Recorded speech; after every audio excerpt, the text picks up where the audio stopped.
I stood behind the marble column at the Belfield Hotel ballroom, watching my sister's wedding reception unfold like a performance I had no role in. The column was cold against my back, and I pressed myself closer to it, hoping to disappear entirely. From this angle, I could see everything while remaining invisible to the 200 guests who filled the space with laughter and champagne toasts. My sister Victoria had always been the golden child. At 28, she had secured everything our parents had ever dreamed of for us. A thriving career as a pharmaceutical sales director, a penthouse apartment in downtown Seattle, and now a husband whose family owned half the commercial real estate in the Pacific Northwest. I had received my invitation 3 weeks before the ceremony, a cream-colored card that arrived with no personal note, just my name printed in elegant script alongside a table assignment. Table 37. I had searched for it when I first arrived, weaving through the beautifully decorated space with its cascading floral arrangements and crystal chandeliers. Table 37 turned out to be tucked in the far corner of the ballroom, partially obscured by this very column, with a clear view of absolutely nothing. The other chairs at the table remained empty throughout the cocktail hour. I learned later that Victoria had assigned it to distant cousins who had declined their invitations months ago. So I stood instead, clutching a glass of water that had gone warm in my hand. My dress was simple compared to the designer gowns swirling around me, a navy blue sheath I had purchased on sale 3 months earlier when Victoria finally confirmed I was invited. She had called me on a Tuesday afternoon, her voice bright and busy. "Caroline, I know we have not talked much lately, but family is important. You should be there. I will have someone send you the details." That phone call had been our longest conversation in 2 years. I watched Victoria now, radiant in her custom wedding gown, her dark hair swept into an intricate updo that had probably taken hours to perfect. She moved through the crowd like royalty, her hand resting possessively on her new husband's arm. Gregory was everything she had wanted. Handsome, wealthy, and completely devoted to maintaining the image she had cultivated. They stopped at each table, accepting congratulations and posing for photographs, their smiles never faltering. My parents stood near the head table, beaming with pride. My father had given a toast during dinner, his voice thick with emotion as he spoke about his remarkable daughter and how she had exceeded every expectation. My mother dabbed at her eyes with a monogrammed handkerchief, her jewelry catching the light with every movement. Neither of them had acknowledged my presence beyond a brief nod when I arrived for the ceremony at the church. The distance between us had not always been this vast. There was a time when Victoria and I had been close, or at least I remembered it that way. We had shared a bedroom until I was 12, whispered secrets after our parents turned off the lights, made plans for futures we would build together. But something shifted when we entered high school. Victoria discovered she had a talent for being exactly what people wanted her to be, while I struggled to figure out who I was at all. She joined every club, won every award, dated the captain of the football team. I spent my time in the library, reading books and writing in journals I kept hidden under my mattress. Our parents' attention followed Victoria's trajectory, their praise and pride flowing toward her like water finding its level. I became the backup, the spare, the one they mentioned as an afterthought when people asked about their children. "Victoria is doing wonderfully at her new job," my mother would say at family gatherings. Then, almost as a footnote, "And Caroline is working at that little bookstore downtown." The bookstore was not little. It was a beloved independent shop that had been serving the Seattle community for 40 years, and I had worked my way up to assistant manager. I took pride in my recommendations, in the window displays I created, in the author events I organized. But none of that mattered to my family. Victoria sold pharmaceuticals to hospitals and medical practices, driving a company car and wearing expensive suits. That was success in their eyes. My career was just something to do while I figured out my real life. I shifted my weight, my heels beginning to pinch after hours of standing. A server passed by with a tray of hors d'oeuvres, but he did not see me behind the column. I had stopped trying to flag down the waitstaff after the first hour. It was easier to remain invisible than to watch them look through me as though I were made of glass. Victoria's laughter rang out across the ballroom, clear and bright. She was surrounded by her bridesmaids now, women I recognized from photographs on her social media, but had never actually met. They were all beautiful, all successful, all perfect reflections of the life she had built. I had not been asked to be a bridesmaid. Victoria had explained it simply when I questioned her months ago. The girls all know each other from work and college. It would be awkward for you. The DJ announced the first dance, and the crowd shifted, everyone moving toward the dance floor to watch. I stayed where I was, partially hidden, my back against the cold marble. This was my role in Victoria's perfect day. Present enough to check a box, invisible enough not to disturb the carefully crafted image. I was family, but only in the technical sense. The first dance ended to enthusiastic applause, and the DJ invited other couples to join the newlyweds on the floor. I watched my parents walk out together, my father's hand on my mother's waist, both of them glowing with happiness. The ballroom filled with swirling movement, dresses and suits blending into a kaleidoscope of celebration. I remained motionless behind my column, a statue in navy blue. Terrible spot for watching a wedding, is it not? I jumped at the voice, turning to find a man standing beside me. He was tall, probably in his early 30s, with dark hair and an expression that seemed caught between amusement and sympathy. His suit was perfectly tailored, and there was something about the way he carried himself that suggested confidence without arrogance. He held 2 glasses of champagne, offering one to me. "I saw you standing here alone," he continued when I did not immediately respond. "Thought you might prefer something better than whatever is in that glass." I looked down at my warm water, then back at him. "Thank you, but I am fine." "Are you?" He tilted his head slightly, studying me. "Because from where I am standing, you look like someone who is working very hard at not being noticed." The accuracy of his observation stung. I straightened my shoulders, attempting to look less pathetic than I felt. "I am just enjoying the view." "From behind a column?" He smiled, not unkindly. "Come on, at least take the champagne. It is excellent, and it would be a shame to waste it." I accepted the glass, primarily because refusing felt like it would draw more attention. He clinked his glass gently against mine, a soft sound that was swallowed by the music and conversation surrounding us. "I am Daniel," he said.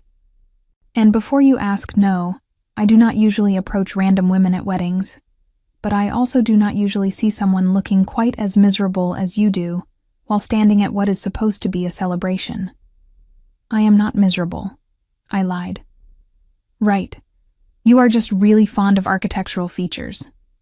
He leaned against the column beside me, looking out at the crowd.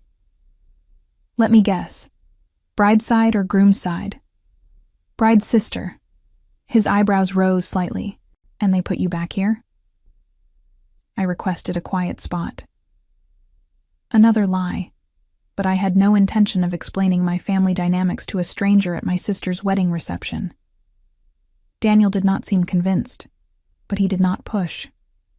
Instead, he surveyed the ballroom with the calm assessment of someone who was accustomed to reading rooms and people. "Your sister seems very happy." "She is." That, at least, was true. Victoria had achieved exactly what she wanted. This wedding was the culmination of years of careful planning and strategic choices. She had selected Gregory the same way she selected everything else in her life, with precision and an eye toward maximum advantage. "What about you?" Daniel asked, his tone casual but his eyes sharp. "Are you happy?" The question caught me off guard. No one in my family had asked me that in years. Happiness was not a metric they considered relevant to my life. They asked Victoria about her happiness constantly, monitored it, made adjustments to ensure she maintained her perfect trajectory. But me? I was just expected to exist on the periphery, grateful for whatever scraps of attention came my way. "I am fine," I said, taking a sip of the champagne. It was excellent, crisp and cold, with bubbles that tickled my throat. "That is not what I asked," I met his gaze, surprised by the directness. There was something in his expression that reminded me of the way I looked at customers at the bookstore when I was trying to find exactly the right book for them. That focused attention that suggested genuine interest, rather than polite obligation. "Why do you care?" I asked, more curious than defensive. Maybe because I know what it feels like to be the person standing in the corner at a family event, wondering why you bothered to show up. He shrugged. Or maybe I just hate seeing good champagne go to waste on someone who is not enjoying themselves. Despite everything, I almost smiled. The champagne is not wasted. Good. He shifted his position, angling himself so he was facing me rather than the crowd. So tell me, Caroline. I did not tell you my name. I heard your mother mention it earlier when she was talking to someone about the seating arrangements. Something about hoping you would not cause any issues. His expression remained neutral, but I could see the disapproval in his eyes.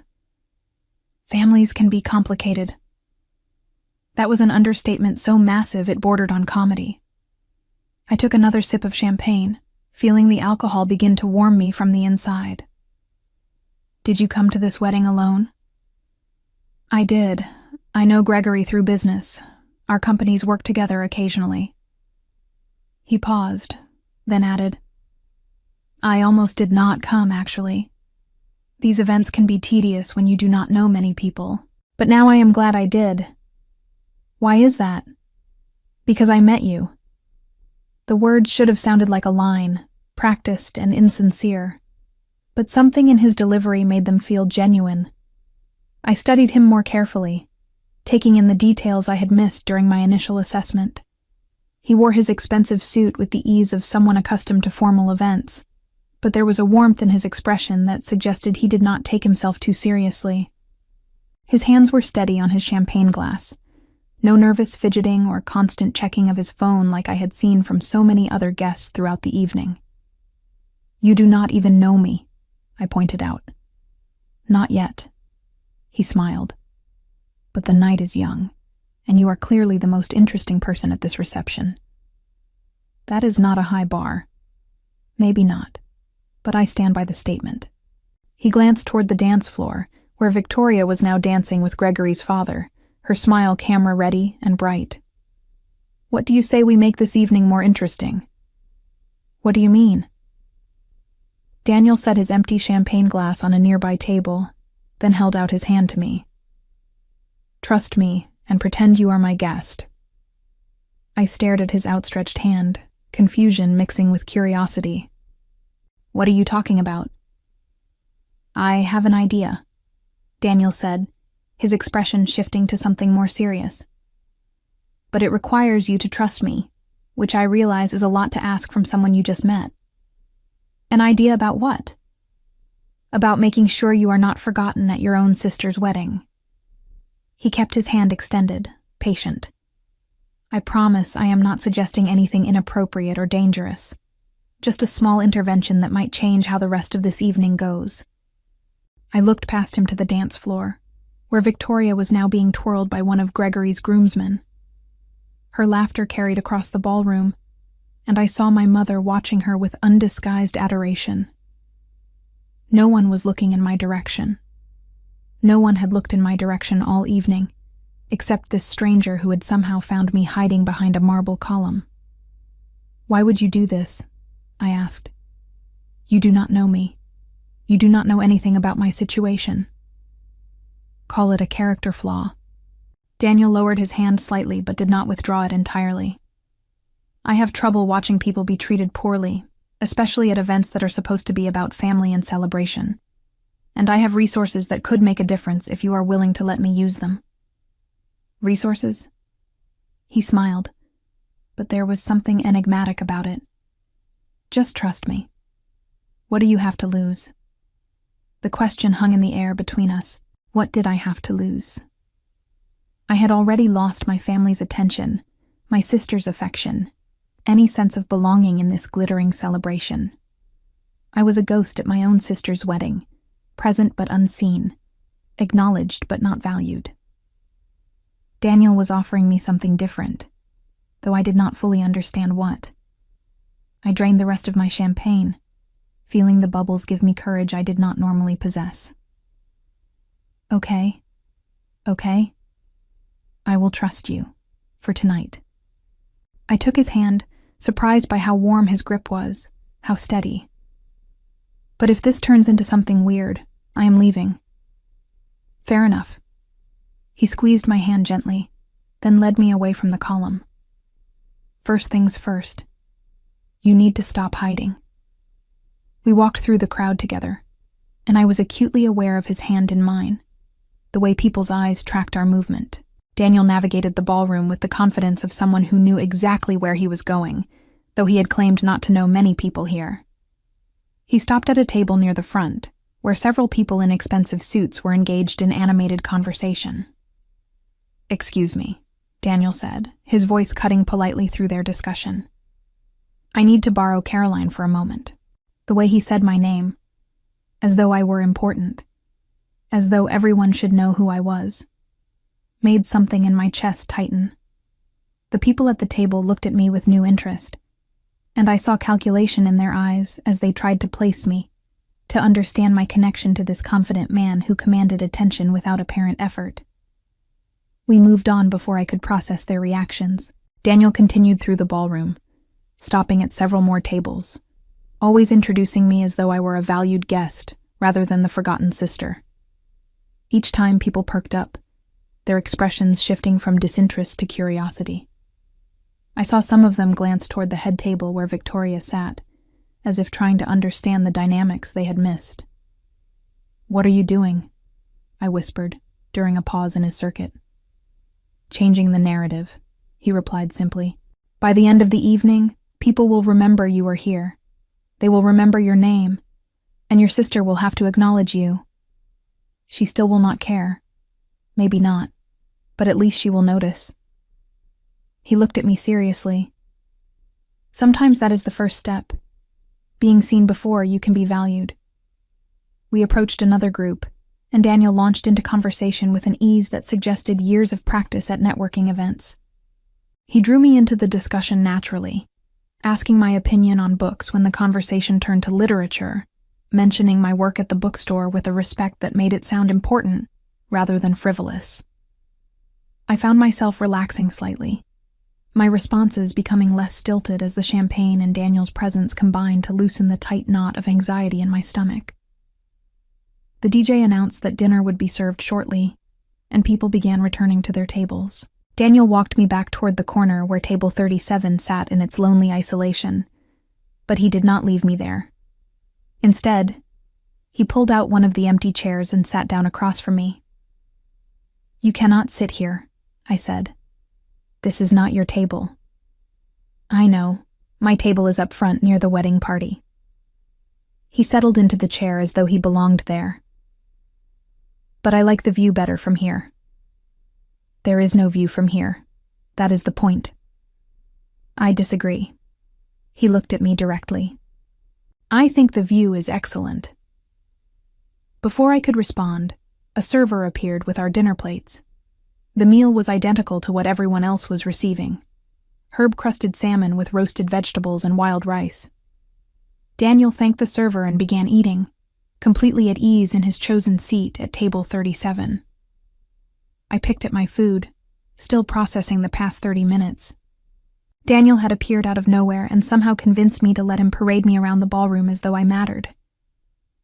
Part of me wanted to be angry at the manipulation, but a larger part was simply grateful for the attention, for being treated like a person worthy of notice rather than an obligation to be managed. "So what happens now?" I asked between bites. Daniel looked up from his plate, his expression thoughtful. "Now we wait for the real interesting part of the evening." "Which is?" "You will see." He smiled, and there was something in that smile that suggested he knew more than he was saying. "Trust me, Caroline. The night is far from over, and I think you are going to be surprised by how it ends." Dinner progressed with excruciating slowness. Daniel maintained his position at table 37, seemingly unconcerned about the curious glances from other guests who had noticed his absence from his assigned seat. He engaged me in conversation throughout the meal, asking questions about my life with a genuine interest that felt foreign after years of my family's dismissive attention. "So you studied English literature in college?" he asked, setting down his fork. "I did. University of Washington. Nothing fancy." I pushed a piece of salmon around my plate. My parents wanted me to study business like Victoria, but I could not imagine spending 4 years learning about profit margins and market strategies. "There is nothing wrong with following your passion." Daniel leaned back in his chair, his posture relaxed despite the formal setting. "The world needs people who care about stories and books, not just people who know how to maximize shareholder value. Try telling that to my parents." "I would be happy to." The offer sounded genuine. Sometimes people need to hear things from an outside perspective before they can see value in what is right in front of them. Before I could respond, the DJ's voice boomed through the speakers. "Ladies and gentlemen, if I could have your attention, please. The bride and groom would like to say a few words before we continue with the evening's festivities." The lights dimmed slightly, and a spotlight illuminated the head table. Victoria stood, microphone in hand, Gregory beside her with his arm around her waist.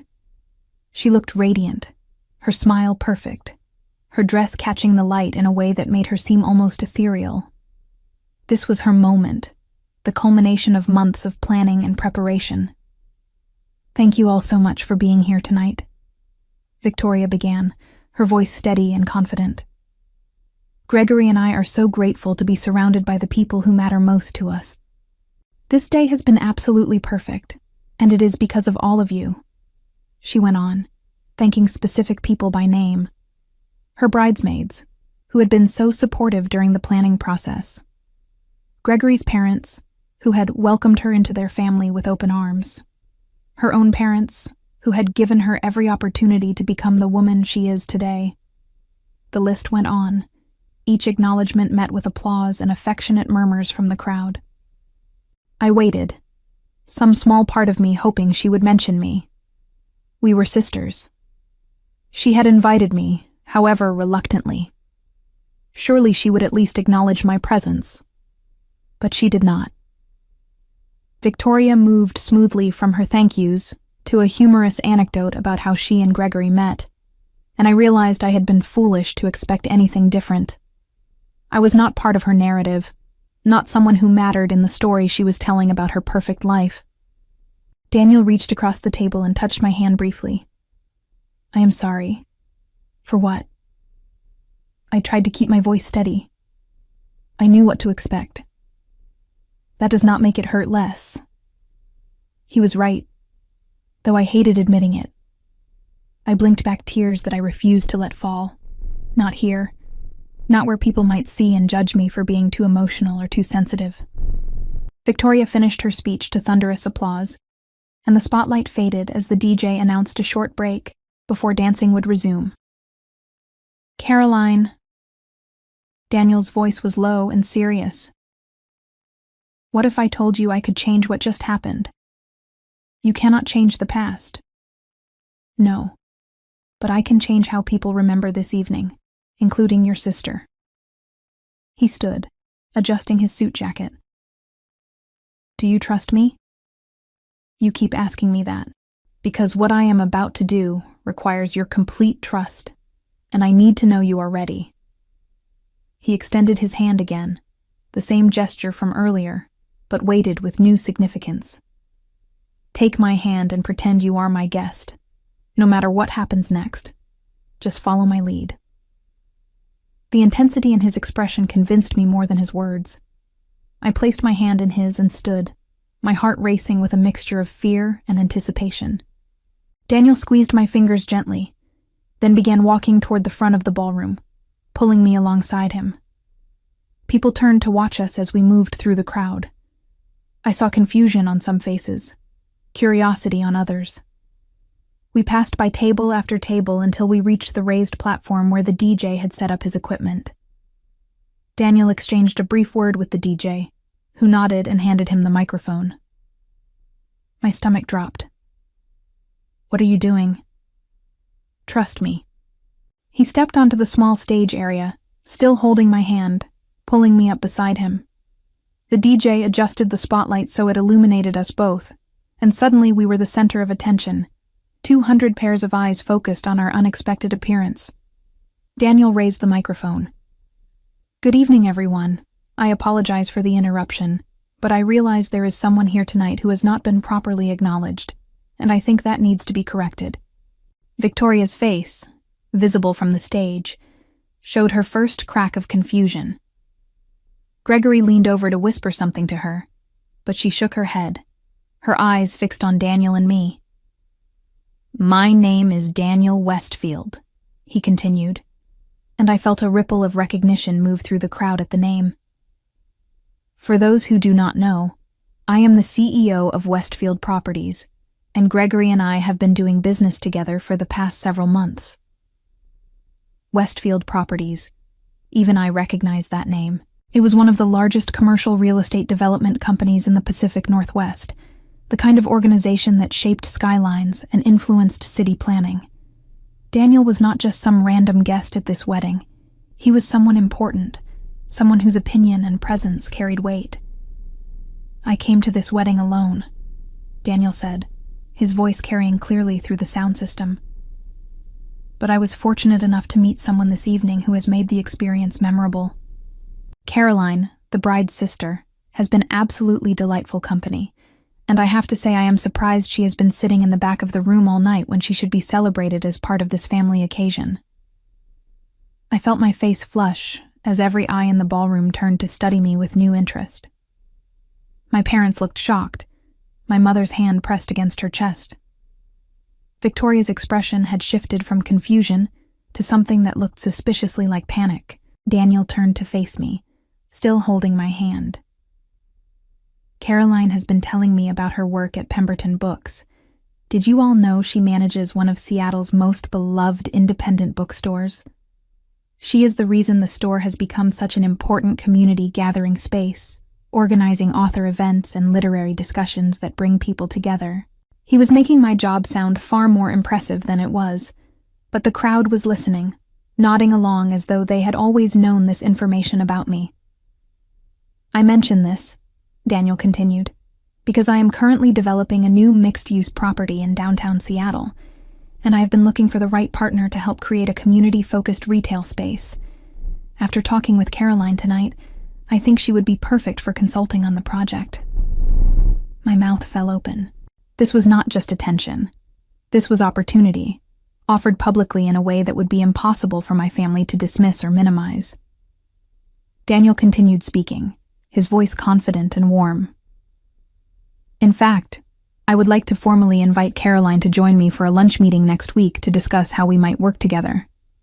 I believe her insights into community building and literary culture would be invaluable for making this project something truly special for Seattle."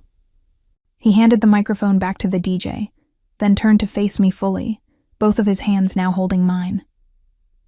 "What do you say, Caroline? Are you interested?" I could barely process what was happening. A minute ago, I had been the invisible sister, the afterthought hiding behind a column. Now I was standing on a stage with a CEO who was offering me a professional opportunity in front of my entire family and everyone they considered important. The shift was so dramatic it felt surreal. Yes, I managed, my voice barely audible. Daniel smiled, squeezed my hands, then guided me down from the stage. The crowd erupted in polite applause, and I saw people leaning toward each other, whispering, reassessing me entirely based on this single interaction.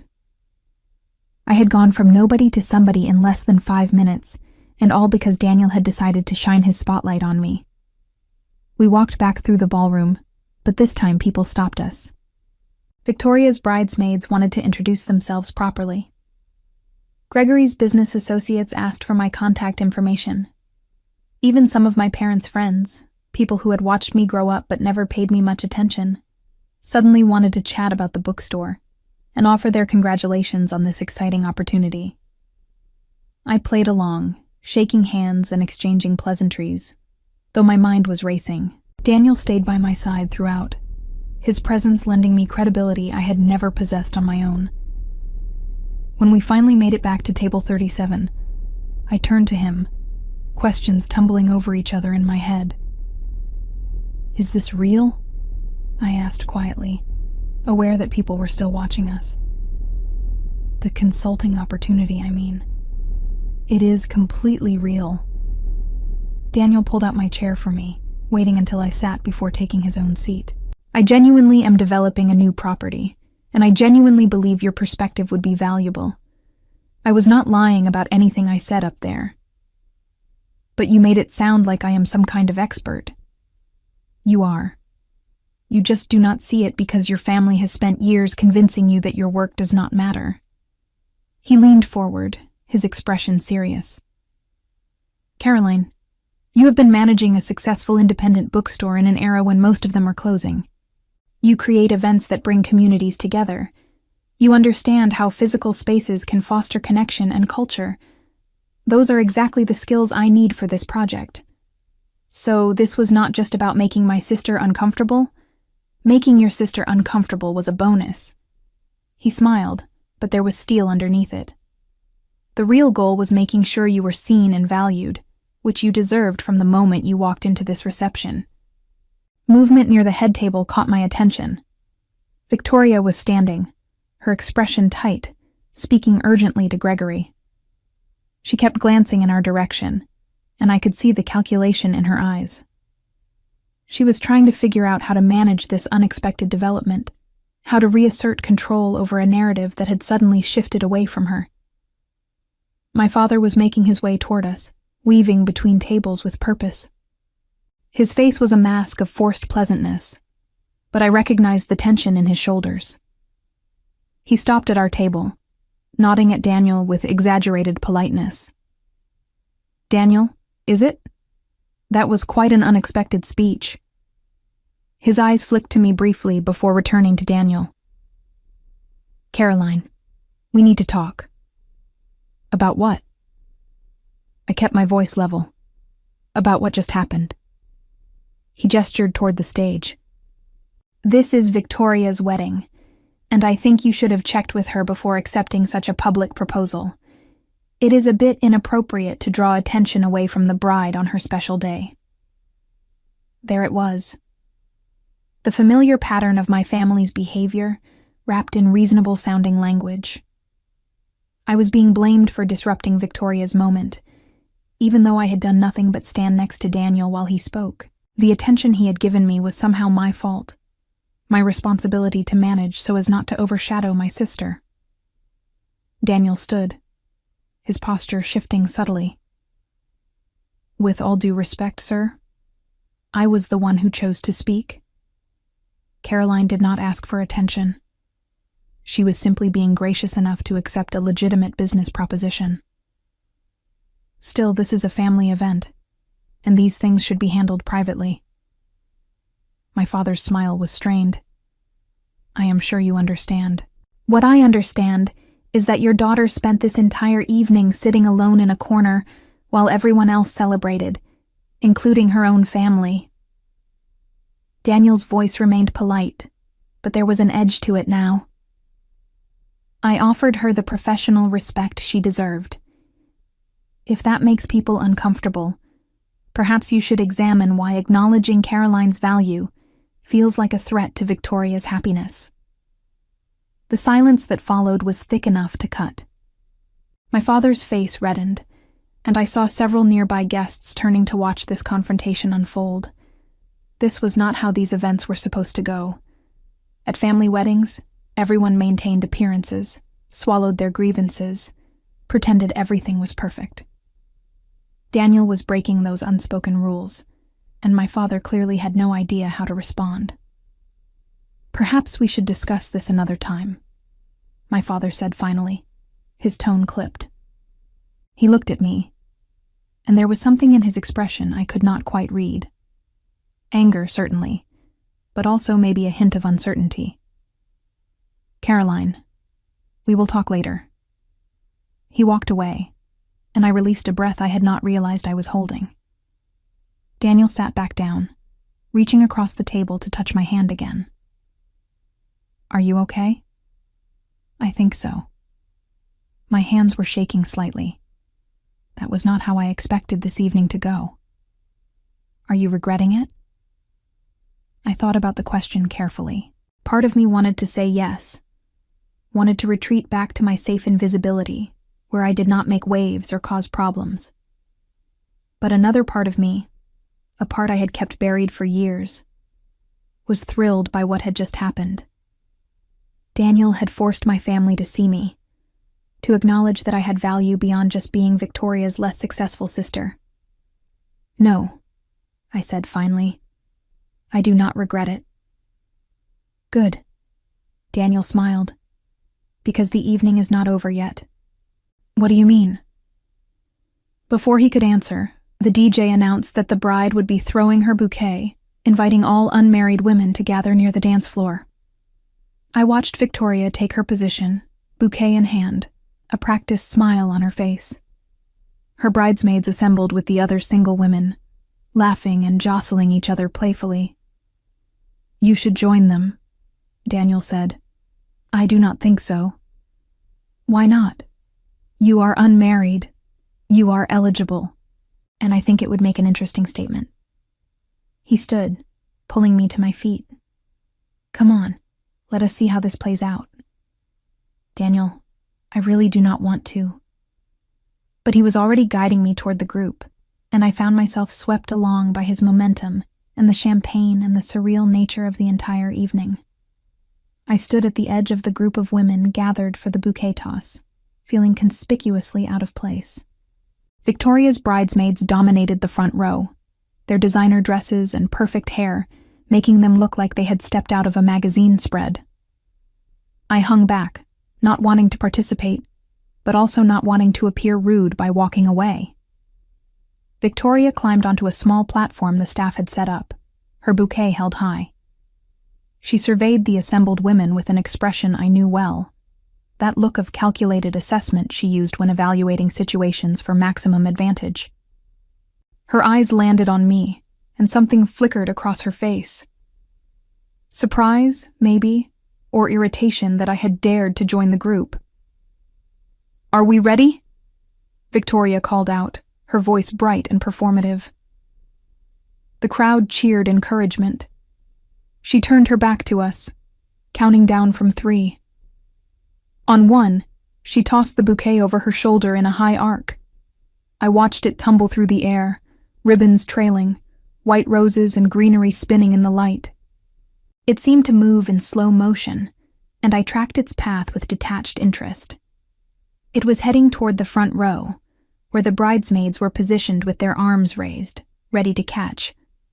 But then one of the bridesmaids, a tall blonde in champagne silk, stumbled backward in her heels. She bumped into the woman beside her, creating a domino effect that disrupted the entire front row. The bouquet sailed past their outstretched hands and continued toward the back of the group. Toward me. I raised my hands instinctively, more to protect my face than to catch, but the bouquet landed in my arms as neatly as if someone had placed it there deliberately. The stems were cool against my skin, the flowers still fresh and fragrant. A beat of stunned silence followed, then the crowd erupted in applause and laughter. I stood frozen, holding the bouquet, while Victoria's bridesmaids turned to stare at me with expressions ranging from confusion to barely concealed irritation. Someone pushed me forward, and suddenly I was at the front of the group, visible to everyone in the ballroom. Daniel was there immediately, grinning.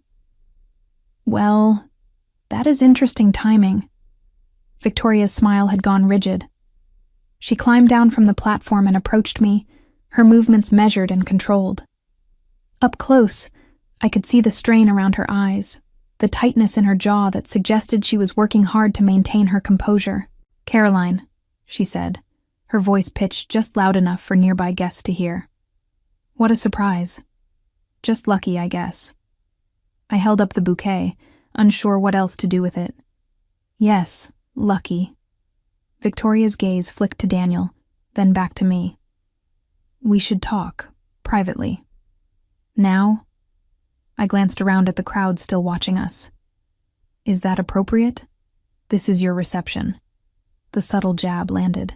Victoria's smile tightened further, but she could not abandon her gracious bride persona in front of so many witnesses. Of course. Later then. Maybe we can have lunch next week. I am afraid Caroline already has a lunch meeting scheduled, Daniel interjected smoothly. With me. To discuss the consulting project. Of course. Victoria's laugh sounded forced. How wonderful that you two have connected. Family is so important, is it not? I am thrilled that Caroline is finally getting some recognition for her work. The words were perfect, supportive and loving, but I heard the subtext underneath. Victoria was not thrilled. She was calculating, trying to figure out how to minimize the damage I had somehow caused to her perfect narrative. Gregory appeared at Victoria's side, his expression concerned. Everything okay here? Wonderful, Victoria said, her smile brightening. My sister just caught the bouquet. Is that not exciting? Gregory looked at me as though seeing me for the first time all evening. Caroline, right? Congratulations. And that business opportunity Daniel mentioned sounds fantastic. We should all get together sometime, compare notes about working with this guy. He clapped Daniel on the shoulder with easy familiarity, and I realized that Gregory probably had no idea about the family dynamics at play. To him, I was just Victoria's sister, another family member who deserved polite acknowledgement. The exclusion and dismissal I had experienced all evening had been so subtle, so carefully managed, that someone from outside the family would never notice. That would be great, I said, playing along with the pretense. The DJ announced the garter toss, and the group dispersed as the unmarried men assembled on the dance floor. Victoria and Gregory moved away, absorbed back into their celebration. I stood holding the bouquet, trying to process everything that had happened in the past few hours. Daniel guided me back to table 37, away from the chaos of the garter toss. I set the bouquet on the table, staring at it as though it were a strange artifact from someone else's life. This is insane, I said quietly. Which part? Daniel settled into his chair, looking remarkably pleased with himself. All of it. You showing up, the speech, the consulting offer, and now this. I gestured at the bouquet. It feels like the universe is playing some kind of elaborate joke. Or maybe the universe is just correcting an imbalance. Daniel leaned forward, his expression turning serious. Caroline, what happened tonight was not random. I saw you standing alone, invisible to your own family, and I decided to do something about it. The bouquet toss was legitimately chance, but everything else? That was intentional. But why? You do not know me. Why would you care about my family situation?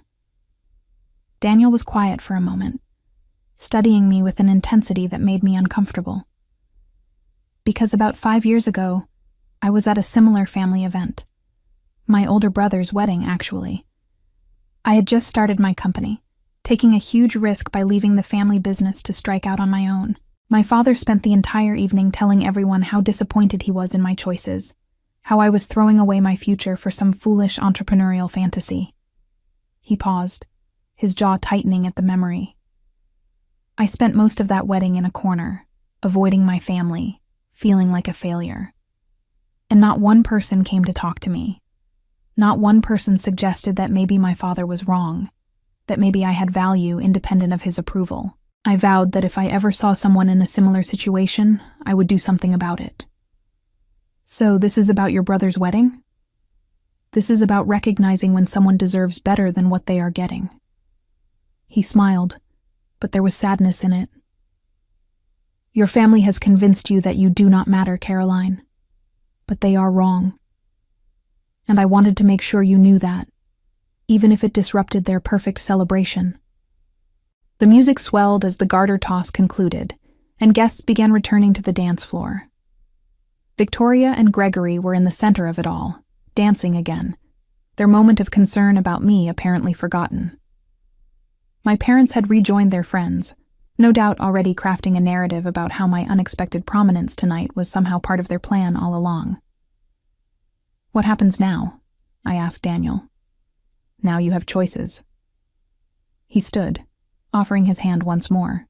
You can go back to being invisible, or you can embrace the fact that people saw you tonight, really saw you, and some of them might actually care. I looked at his extended hand, thinking about everything that had changed in the past few hours. I thought about the years I had spent making myself small, accommodating my family's narrative, accepting their diminished view of my worth, and I thought about how it felt to stand on that stage, to hear Daniel describe my work with respect, to catch a bouquet that symbolized possibility. I took his hand. The reception continued around us, but I felt like I was watching it from a great distance, separated from the celebration by an invisible barrier that Daniel had somehow created. He led me to the dance floor, and despite my protests that I was not a good dancer, he pulled me into an easy waltz that required little skill, but projected confidence to anyone watching. They are all staring at us, I murmured, acutely aware of the attention. Let them stare. Daniel's hand was steady on my waist, guiding me through the steps. You have spent the entire evening trying to disappear. It is time they remembered you exist. Over his shoulder, I could see Victoria dancing with one of Gregory's groomsmen. She kept glancing in our direction, her expression carefully neutral, but her body language tense. My mother stood near the edge of the dance floor, talking animatedly with several other women, but her eyes tracked my movements with an intensity that made me nervous. When the song ended, Daniel did not release me immediately. Instead, he leaned in close enough that only I could hear him. Are you ready for the real surprise? There is more? There is always more. He smiled mysteriously. Come with me. We left the ballroom through a side door, entering a quiet hallway that led to the hotel's administrative offices. Daniel seemed to know exactly where he was going, and I followed, my heart pounding with a mixture of anxiety and anticipation.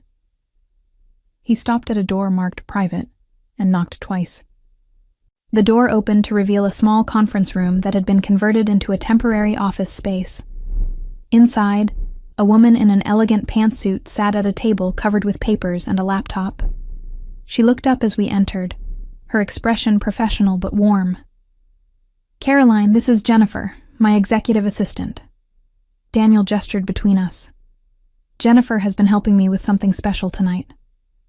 It is nice to meet you, Jennifer said, standing to shake my hand. Daniel has told me a lot about you. He has? I looked between them, confused. We only met a few hours ago. True, but I am a quick study. Daniel pulled out a chair for me at the table. Caroline, I need to tell you something, and I need you to keep an open mind while I explain. My stomach twisted. This sounds ominous. It is not ominous. It is just complicated. He sat down across from me, his expression more serious than I had seen it all evening. When I said I came to this wedding because I do business with Gregory, that was true. But it was not the whole truth. What do you mean? I mean, I specifically came to this wedding because I knew you would be here. He held up a hand before I could interrupt. Let me explain. 3 weeks ago, Gregory was showing me some preliminary designs for a project we are collaborating on. His office is in a building that overlooks the street where your bookstore is located. I saw you through the window, talking with customers, arranging a display.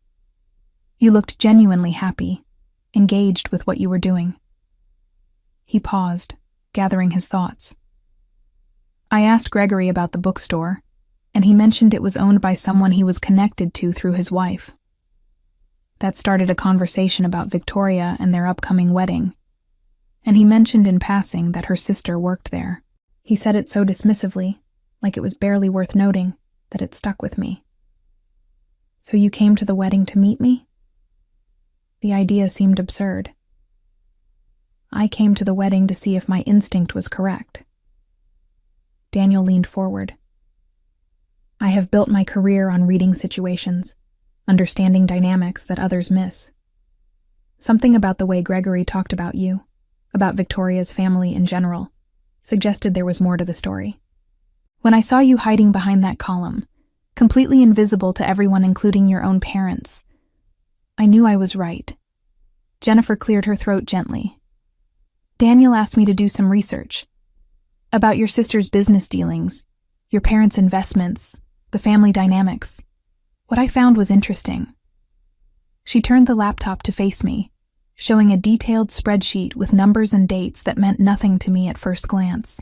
Your sister has been embezzling from your parents for the past 2 years, small amounts at first, then larger transfers as she got bolder. She has been using the money to maintain her lifestyle while telling your parents her pharmaceutical sales job pays better than it actually does. I stared at the screen, my mind struggling to process this information. How do you know this? Because your mother mentioned their accountant by name during the reception, Daniel said. Jennifer has connections in the financial sector. It took her about 2 hours to confirm what I suspected based on things Gregory had inadvertently mentioned about Victoria's spending habits versus her actual income. Why are you telling me this? My voice sounded distant to my own ears. Because you deserve to know the truth about your family. Daniel's expression was intense. And because knowledge is power, especially when your family has spent years diminishing you. I sat in stunned silence, staring at the evidence Jennifer had compiled. Bank statements, transaction records, a paper trail that painted a very different picture of Victoria than the successful, put-together woman everyone celebrated tonight. My perfect sister, the golden child, had been stealing from our parents to fund her perfect life. This does not make sense, I said finally. Victoria has a good job. Why would she need to steal? Because good is not enough for her. Daniel's voice was matter-of-fact. Everything about Victoria is about appearances, about maintaining an image. Real success takes time and hard work, but she wanted the appearance of success immediately, so she took shortcuts. Jennifer tapped on the laptop, pulling up another document. This is particularly interesting. 3 months ago, Victoria transferred a significant amount of money from your parents' investment account to pay for wedding expenses.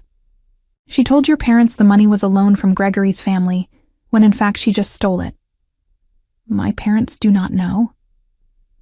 I thought about all the pride in my father's voice during his toast, the way my mother had beamed at Victoria throughout the evening. They have no idea, Jennifer confirmed. Their accountant discovered the discrepancies last week and has been trying to reach them, but Victoria intercepted the messages. She has been delaying the conversation, hoping to figure out a way to cover her tracks. Daniel leaned back in his chair, watching me carefully. Caroline, I am giving you this information because I think you deserve to know the truth. But what you do with it is entirely your decision. You can confront Victoria, tell your parents, or walk away and let it all play out naturally. Why do you care?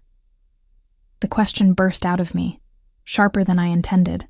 You showed up at this wedding, made me visible, offered me a job opportunity, and now you are telling me my sister is a criminal. What do you get out of this? What do I get out of this? Daniel's expression softened.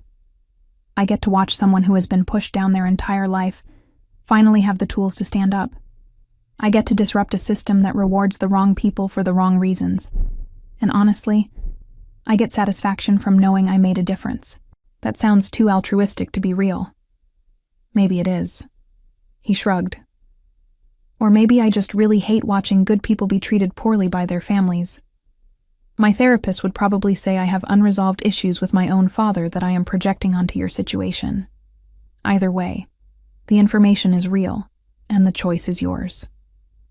I looked at the laptop screen again, at the numbers that represented my sister's betrayal, not just of our parents, but of the entire image she had cultivated.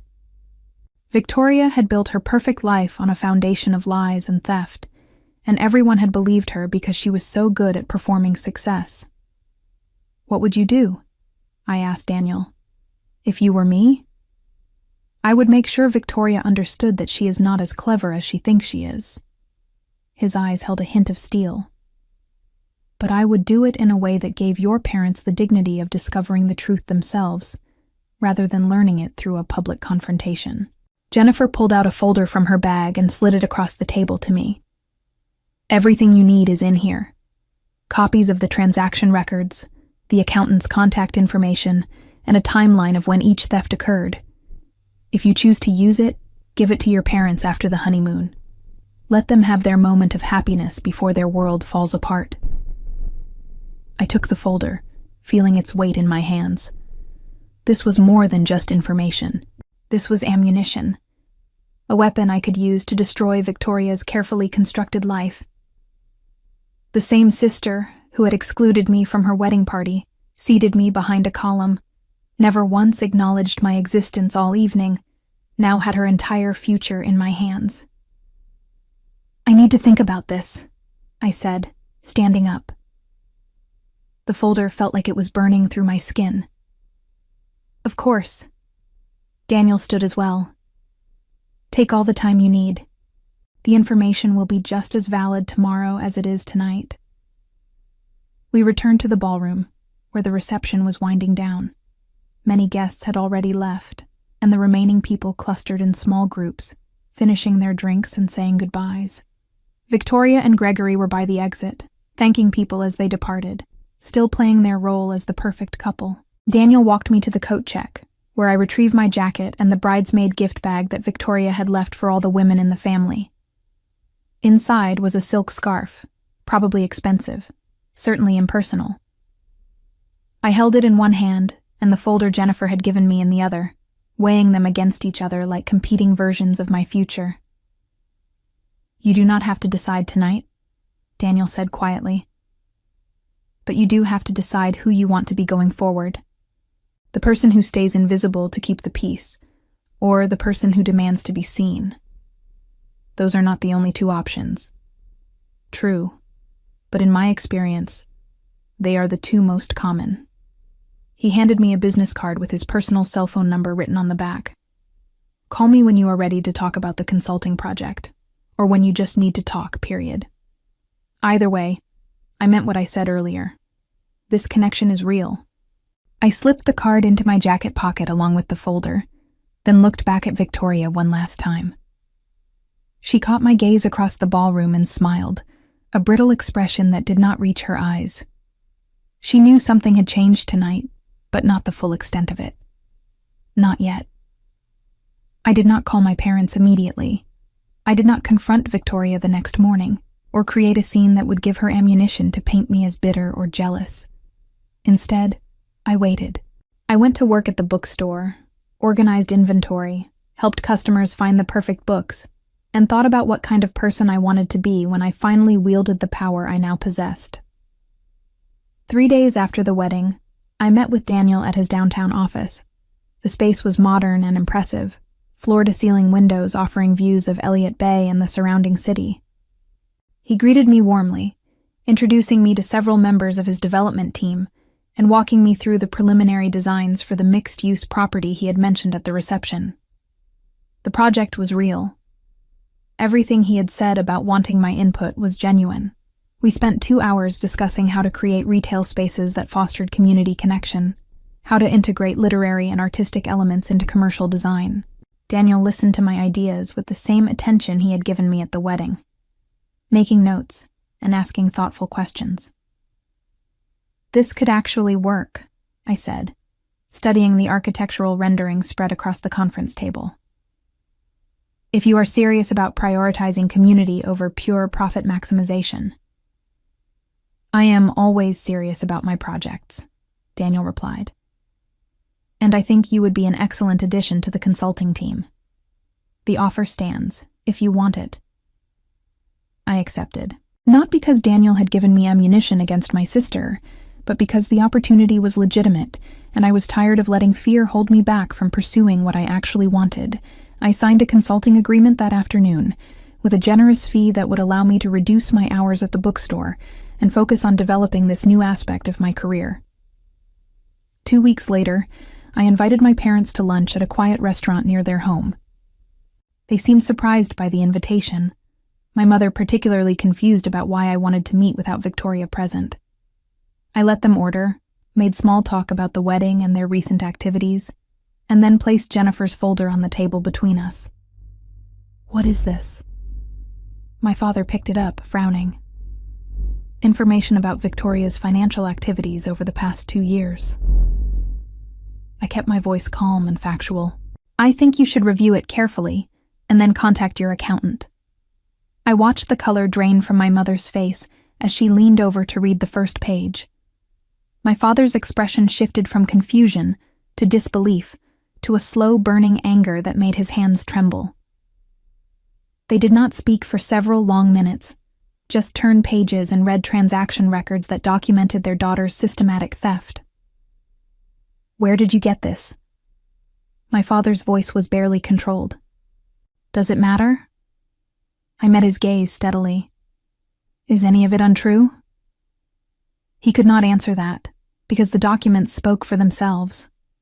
Victoria had stolen over $100,000 from them, money she had used to furnish her penthouse, buy her designer wardrobe, and pay for portions of her wedding that she claimed Gregory's family had covered. "Why are you showing us this?" My mother's voice was small, broken. "Victoria is your sister. And you are my parents."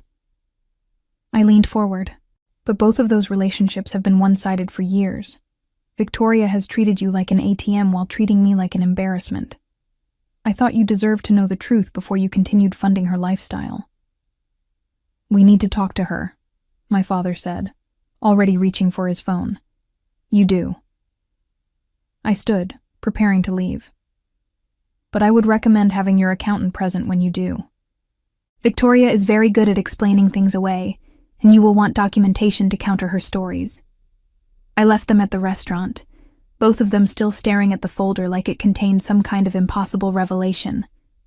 I felt neither triumph nor guilt, just a strange sense of completion. I had given them the information they needed. What they did with it was their choice. Victoria called me 2 days later, her voice shaking with rage. "You destroyed my relationship with Mom and Dad. They are demanding I pay everything back. Gregory is furious because I lied to him about the wedding costs. You ruined my life." "I gave them information," I corrected calmly. "You ruined your own life by stealing from them. I just made sure they knew the truth." "After everything I did for you." "What did you do for me, Victoria? Put me behind a column at your reception? Forget to mention me in your speech? Spend our entire lives convincing our parents I was less valuable than you?" I paused. "I think we are done pretending to be sisters now. You can stop performing, and I can stop being invisible." She hung up on me, and I never heard from her again. My parents paid their own money back to themselves from Victoria's accounts, which meant she lost her penthouse and had to move to a much smaller apartment in a less prestigious neighborhood.